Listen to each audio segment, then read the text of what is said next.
Hi, everybody. Welcome to the live stream. Today, we're going to be talking about the furnace of imagination. Now, as science, the man of imagination is absolutely neutral. This means he clings to no personal opinions, but is always free to let truth give him clearer vision. In other words, he acknowledges truth to be given him to give him clearer vision. Nope, sorry, I got that wrong. In other words, he acknowledges truth to be the principles in every concept. He doesn't regard another's point of view as needing either rejection or acceptance. He recognizes that dissent is often more creative, more stimulating to original thinking than consent. This doesn't mean dissent from the standpoint of right and wrong, but dissent from the standpoint of a view of reality that other than our own. Often a viewpoint that differs greatly from our own will do more to differs from our own will. Pause after own. After a viewpoint that differs greatly from our own will do more to stoke the furnace of imagination than one with which we agree. The acceptance of another's point of view as right or the rejection of it as wrong would interfere with our own individual creativity. And so that's where we're going to start. Anything you want to add, Betty? Well, yeah. I was just saying, I think our attention is grabbed by something that we don't agree with much more quickly and effectively than picking up on something we already, we think that way anyway, because it kind of snaps us to and saying, wait a minute. Right. You know? Yeah. Now it goes on, it says a science treatment is not I thinking about you or for you, nor is it even I wanting to heal you. There is but one I or ego, one mind, and the self-conscious living of and that fact is the treatment. The natural motivation is not doing for another, but for oneself as oneself is loving one's neighbor. Anything you want to add to that? Well, yeah, I just want to slow down and say it really isn't something you have to do. It's a way of being. It's a way of living yourself where you know that all is well fundamentally. Right. And if the picture looks crazy, you learn to deal with the picture by leaving it alone. Right. The picture's always going to look like something funny, right. But leave it alone, because the being that you are is what dictates the next picture and the next picture and the next picture. If you get caught up in the drama of the picture that you're looking around you with, you're going to be off balance. Right. Yeah. And loyalty to and love for person, place, thing aren't loyalty and love, but indoctrination, conditioned thinking. Yep. We might call it a hangover from the dualism of Christian theology. Yep. Hidden in the unconscious, the mind of each individual is his divinity. And this fact makes him naturally loyal and loving only to himself. He's completely to be trusted by his others because devoid of sentiment for them, he cannot be influenced by them, but will always do for them as he would do for himself. Yeah, that's a very, very big point right there. Yeah. What we can look at it as if withholding, there's somebody out there that I'm not going to share with, or bestowing as if there's somebody out there that I need to correct or fix or change or heal or whatever. The fact is that I'm all. There's not anything out there I need to do anything about. And there's not anything out there I can ignore. Right. Because I'm the only thing out there. Right. I'm the only thing here. Right. My point of view is all I've got that I'm living with.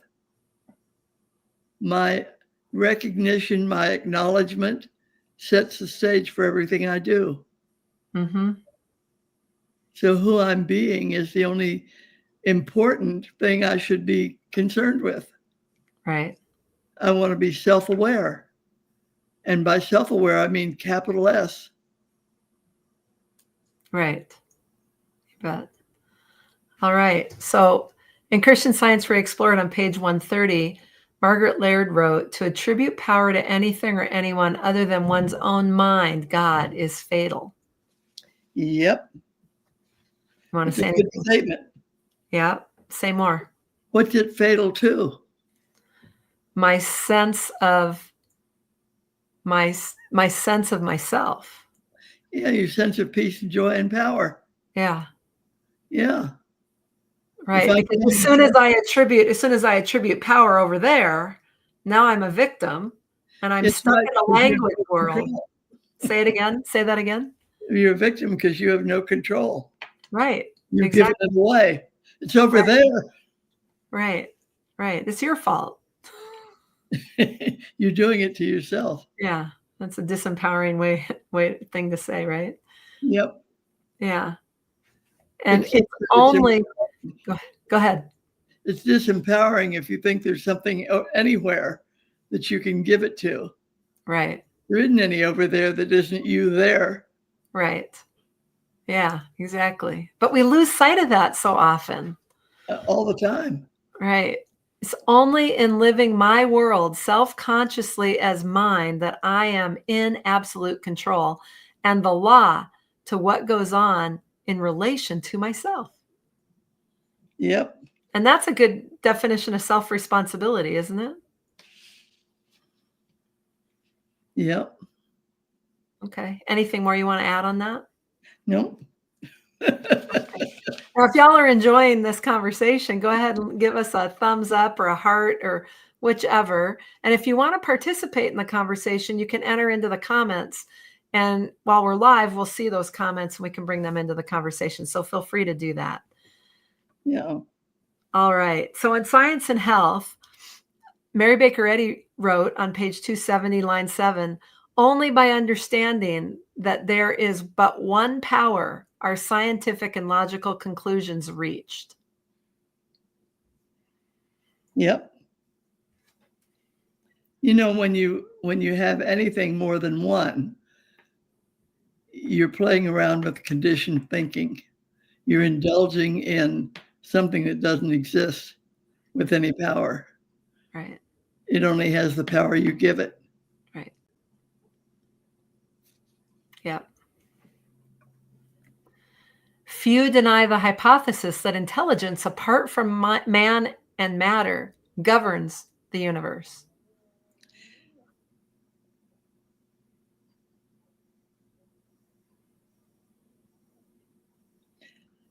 Well, that's a good statement, but did you hear what you read? Yeah, few deny the hypothesis that intelligence, apart from man and matter, governs the universe. Yeah, and a hypothesis is a theory. It's not a fact. Right, but few people deny that intelligence is what governs the universe.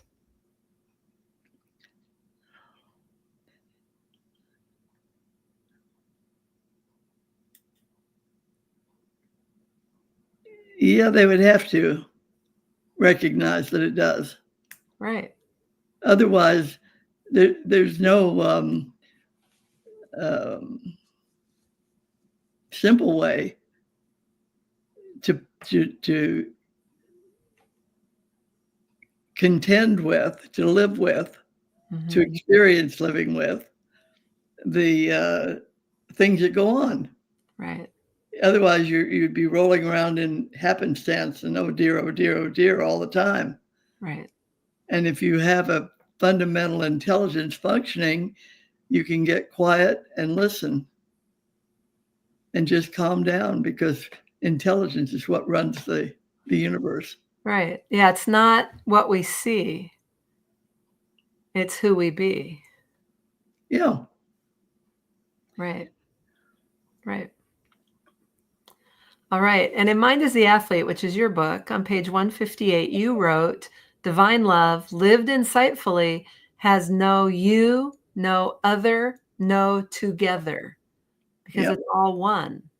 Yep. Right? Yep. Anything more you want to say there?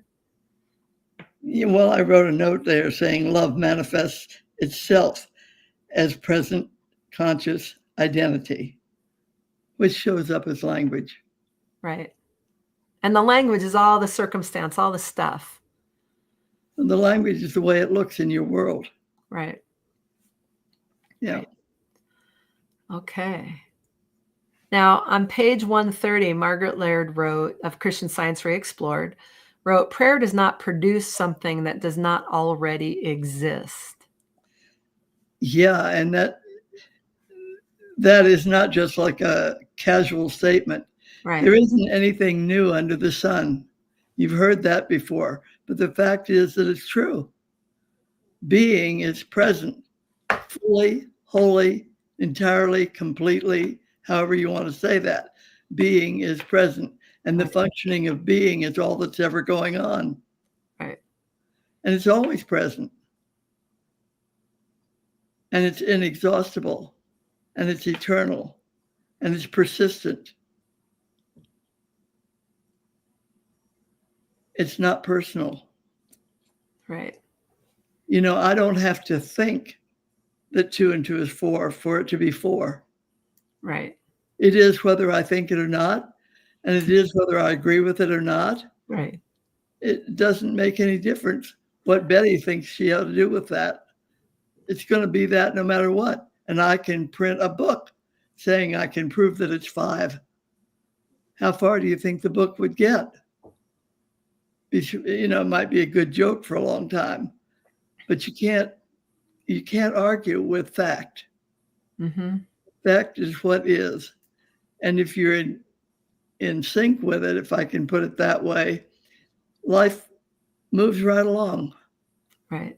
When I make a stumbling block out of myself, I get bumpy. Right. For sure. Okay. Prayer is the understanding that that is the reality of all existence. Yeah. Why would prayer be understanding? It's acknowledgement. Right. Because it's coming from you. Yeah. I mean, having the wherewithal to pray is acknowledgement of the one thing going on. Well, it's the acknowledgement of whatever. Right. And that whatever is what you got going on. Mm-hmm. This is the way it looks. Why? Because that's what I'm being. Right. Right. And I live with myself all the time and can't escape. Right. Exactly. Well, you either have to put it on the ball or suffer. That's right. Lucky you. All right. In Science and Health on page 271, starting on line 2, Mary Baker Eddy wrote, the chain of scientific being unites all periods in the design of God. Yep. What does that mean, unites all periods? Well, spring, summer, fall, winter. Okay. I was thinking grammatically. Periods. Like the language. Yeah, I was like, okay. I didn't think about the spring, summer, fall. All right, I got it. So the chain of scientific being unites all periods in the design of God. The philosophy, science are proof. Science and proof are in truth, casting out all in harmony. Yeah, and that's really not even a true statement, you know. Okay, well, say more. Well, there isn't any inharmony. Right. I make it up as I go. Right. And then I live with it till I get sick of it. And then I do something about it and it's gone. Where did it go? It never existed. But I lived it as if it existed. And therefore I was unhappy. Right. Got it. Right. Very good. And in Mind is the Athlete on page 158 in your book, you wrote, metaphysical science is based on the mental nature of all being. Mm-hmm. Yep. This is Eddie's statement, all is infinite mind. Right. It's the mental nature of all being. Yes. All is infinite mind, period. Right. Yeah. Then we want to argue with it, but not this little part over here. You can't tell me that is mental. Right, exactly. So it's based not on a human brain action mentality, but a universal intelligence. There's a typo. Intelligence and all-inclusive causative consciousness. It's int for elegance and all-inclusive causative consciousness. You want me to improve my typing? Yeah. What I need to improve is my proofreading. That's right. That's right. So on Christian Science Re-Explored on page 130, that which is, and is I self-consciously being, otherwise I would have no sense, nothing to see, hear, or feel. Yeah. You know, we don't recognize, but self-consciousness includes all of the senses. Mm-hmm. You know, without that, I have no expression of my sense of myself. Right. And another way to look at it too is if I don't like what I'm sensing, I don't have anywhere else I need to look. Who are you being that you sense it that way? Right. You don't like that? Well, good. So sense it some other way. Right. And you say, well, I can't do that. Why not? You're doing what's there now. Mm-hmm. You're in charge. No matter who you're with. Yeah, we forget that, especially when it's unpleasant. Must happen over there. He did it. Right. They did it. It's all because of what the president's doing. Right. It's all because I lost my job. Right. It's all because. Mm-hmm. And the because is always right here. Yep. Yeah, it's that pesky finger that you're pointing out there that kind of curves around until it's right there pointing at you. Very accurate. Yeah. Perception is reception. Yep. So mind your perception. Yeah, and I listened to some of Mrs. Laird's stuff, and she talks about perception that way. She said, until I have a percept, I don't get into the recept. Right. Yeah, and you can mind your perception. I mean, it's yours. You have everything to say about it, don't you? Yep. And that's owning it. Yeah. I'm giving away my perception authority when I blame it out there somewhere. Right. Because they aren't going to do anything to fix my perception. Exactly. Exactly. And the reason it looks the way it looks is because my perception is self-sharpening. Self-sharpening. I like that. Yep. Yeah. Very good.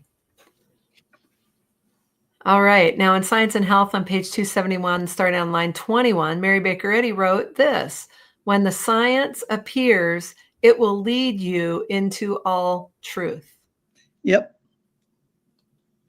Yep. It's worthwhile and worth your time and attention, you know, to look for the science that would explain what's going on. You know, when I understand that all is infinite mind, then I stop arguing with the way it looks and start looking for, I'm not seeing the infinite mind evident. Right. I'm seeing what I'm making up about it. So then I can back off of that and say, well, wait a minute. What is what's the ground rule? What's the fundamental beginning point here? Right. And of course, in science, Mary Baker Eddy said, all is infinite mind. Right. And it's infinite manifestation. So it's all mind and mind evidence. Yes.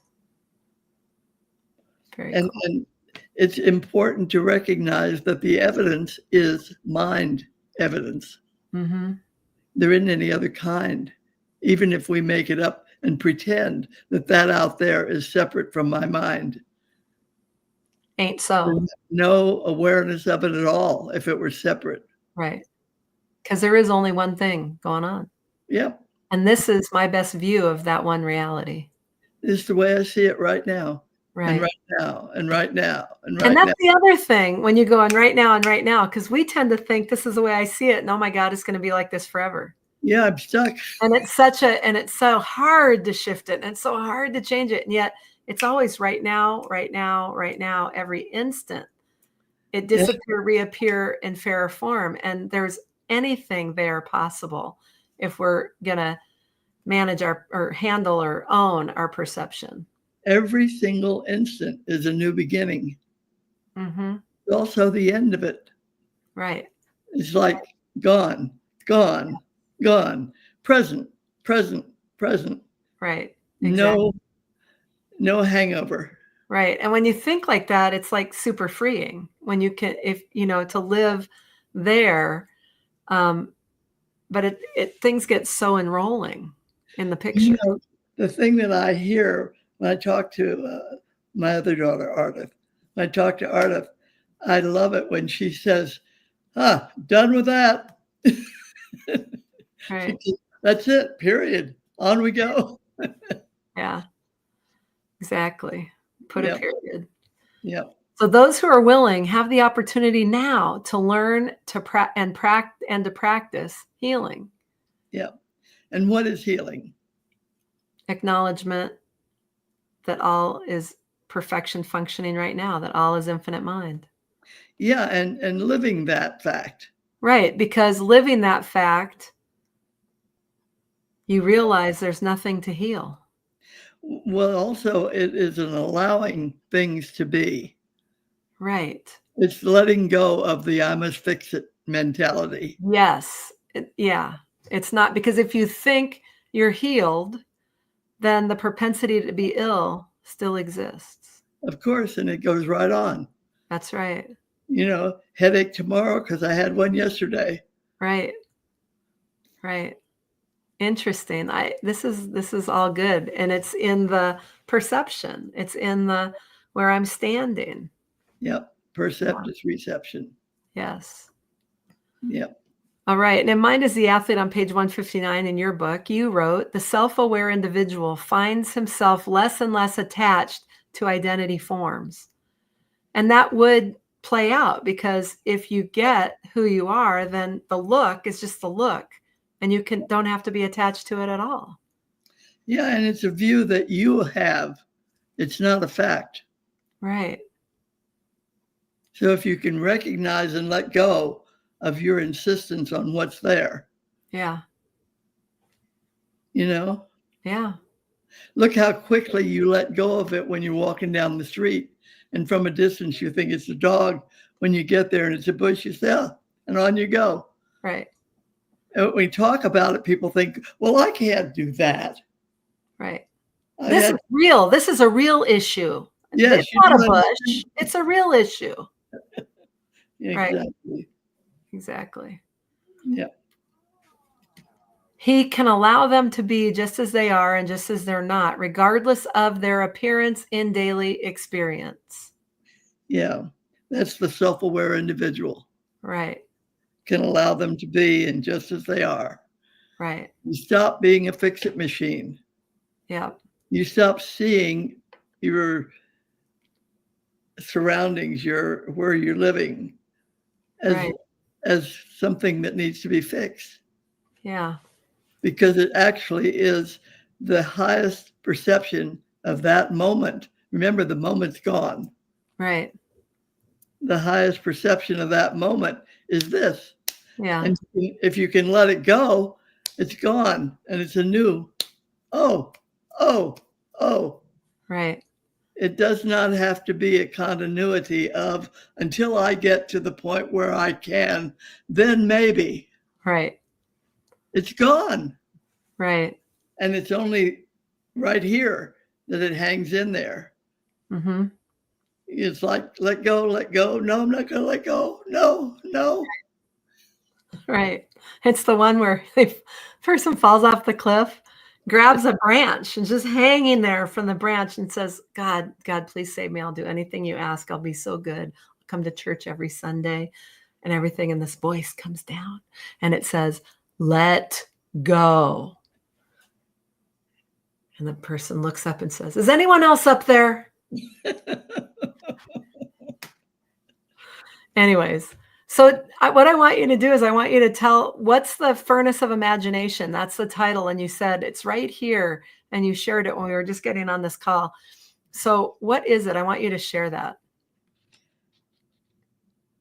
Well, she says often a viewpoint that differs greatly from our own will do more to stoke the furnace of imagination.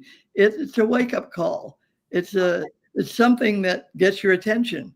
Yeah. When we pay attention to something that grabs our imagination. Right. When it's hot enough, we'll pay attention. Yeah. So that's what that is. So it's an attention getter, the furnace of imagination. Yes. I got If it. it captures your imagination, you do something with it. Right. If it doesn't get your imagination, you don't notice it. Yeah. It just goes right on by, right? Yep. Yeah. Very, very good. All right. Well, that leads us, if there's no questions and things like that, if you have a question, please enter it in.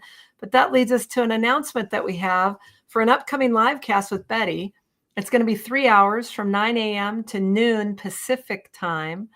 And it's going to be Standing in Being, your gateway to conscious living beyond ordinary experience.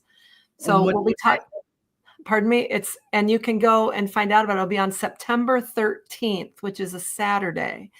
And you can go to scientificmetaphysics.org/livecast with Betty, livecast with Betty.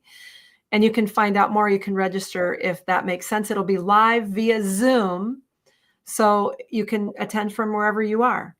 Anyways, we invite you to think that through and to be there and to put it on your calendar. It's going to be an amazing 3 hours with Betty.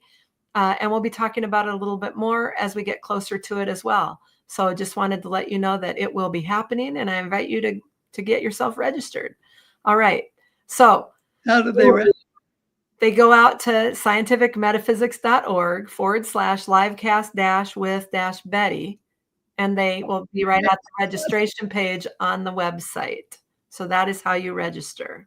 Okay. So go out there and we will see you next week.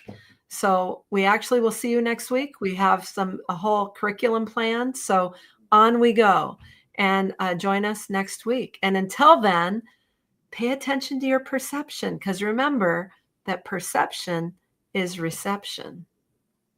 Okay. Until then, we'll see you later. All right.